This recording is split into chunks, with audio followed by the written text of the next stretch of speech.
আমাদের এখানে ফোকাস হলো জাতীয় নির্বাচনের আগে পৃথকভাবে গণভোট হতে হবে।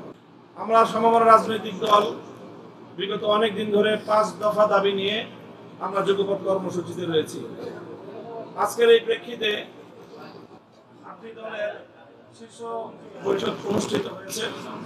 সেই শীর্ষ বৈঠক থেকে আমরা আমাদের সেই পূর্ব ঘোষিত যে 5 দফা, সেই 5 দফার কিছু বিষয়কে আমরা আরো গুরুত্বের সাথে আপনাদের মাধ্যমে জাতির সামনে উপস্থাপন করতে চাচ্ছি। আমরা আমাদের সেই 5 দফায় অনড় রয়েছি। আমাদের আন্দোলন, আমাদের সংগ্রাম অব্যাহত থাকবে।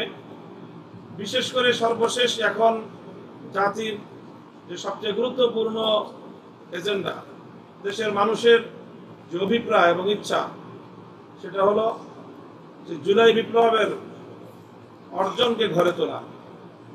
জুলাই বিপ্লবের প্রেক্ষিতে যে জুলাই সনদ প্রণীত হয়েছে ঐক্যমত্যের ভিত্তিতে, সেই জুলাই সনদের আইনি ভিত্তি প্রদান, এটা আমাদের দীর্ঘদিনের প্রত্যাশা, জাতির প্রত্যাশা। সেই আইনি ভিত্তি প্রদানের রূপরেখাও ইতিমধ্যে নির্ধারিত হয়েছে এবং সেই রূপরেখার ভিত্তিতে আজকে আমরা আপনাদের মাধ্যমে সমমনা দেশপ্রেমিক 8টি রাজনৈতিক দল থেকে আমরা স্পষ্ট ঘোষণা করছি যে অনতিবিলম্বে জুলাই সনদের আদেশ জারি করতে হবে। অনতিবিলম্বে জুলাই সনদ বাস্তবায়নের আদেশ জারি করতে হবে। জাতীয় নির্বাচনের আগে পৃথকভাবে জুলাই সনদ বাস্তবায়নের গণভোট আয়োজন করতে হবে। আবার বলছি, জাতীয় নির্বাচনের পূর্বেই পৃথকভাবে জুলাই সনদ বাস্তবায়নে গণভোট আয়োজন করতে হবে। আর সংশোধিত যে আরপিও, সেই সংশোধিত আরপিও হুবহু বহাল রাখতে হবে। তার মধ্যে কোনো ধরনের বিয়োজন, পরিমার্জন অথবা কোনো ধরনের নতুন করে কোনো পরিবর্তন, সেটা আমরা মানব না। এই বিষয়গুলো এখন আমাদের প্রধান, আমাদের গুরুত্বপূর্ণ বিষয়।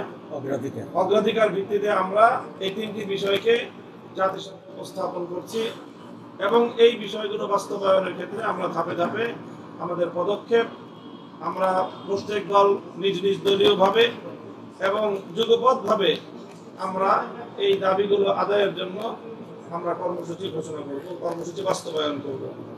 প্রাথমিক কর্মসূচি হিসাবে আগামী 6 নভেম্বর বৃহস্পতিবার দিন সকাল 11টায় আমরা প্রধান উপদেষ্টা বরাবর স্মারক প্রদানের লক্ষ্যে গণমিছিল করব।